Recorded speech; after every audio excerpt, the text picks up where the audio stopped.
बिस्मिल्लाहिर्रहमानिर्रहीम। अस्सलामु अलैकुम वरहमतुल्लाहि वबरकातुहू। नहमदुहु व नुसल्ली अला रसूलिहिल करीम। अम्मा बाद। हम बिस्तरी शब जुमा को करना क्यों ज़रूरी है? हम बिस्तरी करने का बेस्ट टाइम कौन सा है? हज़रत सैयदना इमाम गज़ाली रहमतुल्लाह अलैह फरमाते हैं कि जमा करना जन्नत की लज्जतों में से एक लज्जत है। हज़रत सैयदना जुनैद बगदादी रहमतुल्लाह अलैह फरमाते हैं, इंसान को जमा की ऐसी ही ज़रूरत है जैसे कि ग़िज़ा की। शरीयत इस्लामी में मुबाशरत के लिए कोई ख़ास वक्त नहीं बताया गया। शरीयत में अलावा नमाज के औकात के दिन और रात के हर हिस्सा में सोहबत करना जायज़ है, लेकिन बुज़ुर्गों ने कुछ ऐसे औकात बताए हैं जिनमें सोहबत करना सेहत के लिए फ़ायदा मंद है।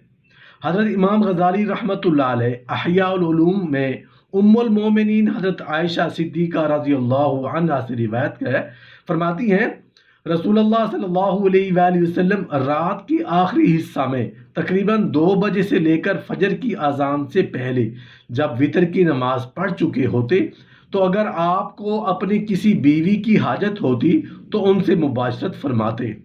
मुख्तलिफ अहादीस में मनकूल है कि रसूलुल्लाह सल्लल्लाहु अलैहि वसल्लम ईशा की नमाज पढ़ते और सिर्फ ईशा की वितर नहीं पढ़ते, फिर आप कुछ घंटे आराम फरमाते और फिर उठ बैठते और तहज्जुद की नमाज पढ़ते और कुछ नफिल नमाजें अदा फरमाते और आखिर में ईशा के वितर पढ़ते। इसके बाद अगर आपको अपनी किसी बीवी की हाजत होती तो उनसे मुबाशरत फरमाते। अगर हाजत ना होती तो आप आराम फरमाते, यहाँ तक कि हज़रत बिलाल रज़ियल्लाहु अन्हु नमाज फ़जर के लिए आज़ान के वक्त आपको इत्तला देते। इस हदीस के तहत इमाम गज़ाली रहमतुल्लाह अलैह फरमाते हैं, रात के पहले हिस्सा तकरीबन रात 9 बजे से 12 बजे के दरमियान में सोहबत करना मकरूह है मगर गुनाह नहीं है, क्योंकि सोहबत के बाद पूरी रात नापाकी की हालत में सोना पड़ेगा। हज़रत इमाम फ़कीहा अबू लैस रहमतुल्लाह अलैह अपने किताब बोस्तान शरीफ में नकल फरमाते हैं कि मुबाशरत के लिए सबसे बेहतर वक्त रात का आखिरी हिस्सा यानी तकरीबन रात 2 बजे से लेकर 4 बजे के दरमियान, क्योंकि रात के पहले हिस्सा में पेट ग़िज़ा से भरा हुआ होता है और भरे पेट मुबाशरत करने से सख्त सेहत को नुकसान होता है, जबकि रात के आखिरी हिस्सा में सोहबत करने से फ़ायदा है। जैसे आदमी दिन भर का थका हुआ होता है और रात के पहले हिस्से में उसकी नींद हो जाती है, जिससे उसके दिन भर की थकावट दूर हो जाती है। उसके अलावा दूसरा एक भी फ़ायदा है कि रात के आखिरी हिस्सा तक खाना अच्छी तरह हज़म हो चुका होता है। इत्तबा की तहकीक के मुताबिक पेट भरा होने की हालत में मुबाशरत नहीं करनी चाहिए कि इससे औलाद कुन जहन पैदा होती है। एक गैर मुस्लिम डॉक्टर के बकौल पेट भरा होने की हालत में मुबाशरत की जाए तो अंजाल जल्द हो जाता है, मैदा कमज़ोर, हाजमा की कुव्वत कमज़ोर हो जाती है और जिगर पर वर्म और शुगर वगैरह के अमराज शुरू हो जाते हैं।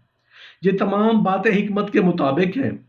शरअ में मुबाशरत के लिए कोई ख़ास वक्त मुतय्यन नहीं है कि उसी वक्त मुबाशरत की जाए और दीगर औकात में करना जायज़ या गुनाह हो। शरीयत के मुताबिक हर वक्त सोहबत की इजाज़त है। रसूलुल्लाह सल्लल्लाहु अलैहि वसल्लम अज़वाज मुतहर्रात से दिन और रात के दीगर वक्तों में भी मुबाशरत करना साबित है।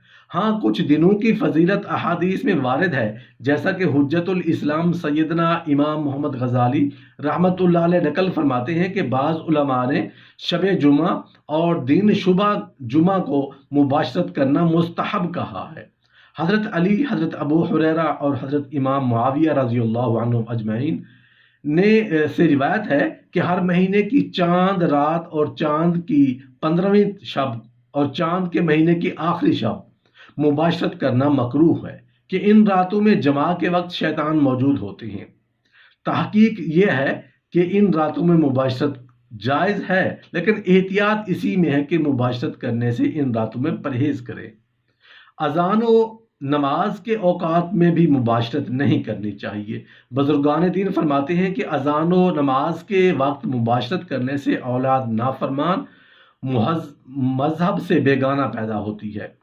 मोहतरम नाजरीन, अब हम बात कर लेते हैं कि बीवी से जुमेरात को या शब जुमा में हम बिस्तरी करने के लिए क्यों कहा जाता है या हम बिस्तरी शब जुमा में करना क्यों ज़रूरी है। حضرت ابو ذر غفاری رضی اللہ عنہ کا بیان ہے کہ رسول اللہ صلی اللہ علیہ وآلہ وسلم نے فرمایا، تمہارا بیوی سے ہم بستری کرنا بھی اللہ تعالیٰ کے ہاں صدقہ شمار ہوتا ہے۔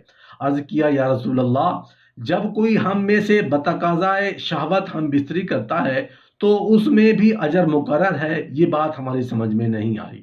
رسول اللہ صلی اللہ علیہ وآلہ وسلم نے فرمایا، مجھے بتاؤ، اگر کوئی شخص حرام طریقے سے اپنی حاجت پوری کرے گا تو وہ گنہگار ہوگا کہ نہیں؟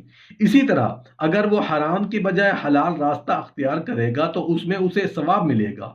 حضرت ابو حریرہ رضی اللہ عنہ کا بیان ہے کہ رسول اللہ صلی اللہ علیہ وآلہ وسلم نے فرمایا، کیا تم میں سے کسی کے لیے مشکل یا ناممکن ہے کہ ہر جمعرات بیوی سے جمع کرے اور وہ اجر پائے، ایک اپنے غسل کا اور دوسرا بیوی کے غسل کا؟ یعنی جب ہم بستری روزمرہ زندگی کا حصہ ہی ہے تو کیا یہ بہتر نہیں کہ جمعرات کو ملحوظ رکھا جائے تاکہ اجر بھی ملے اور معمولات جمعہ کے دوران طبیعت بھی مضطرب نہ ہو؟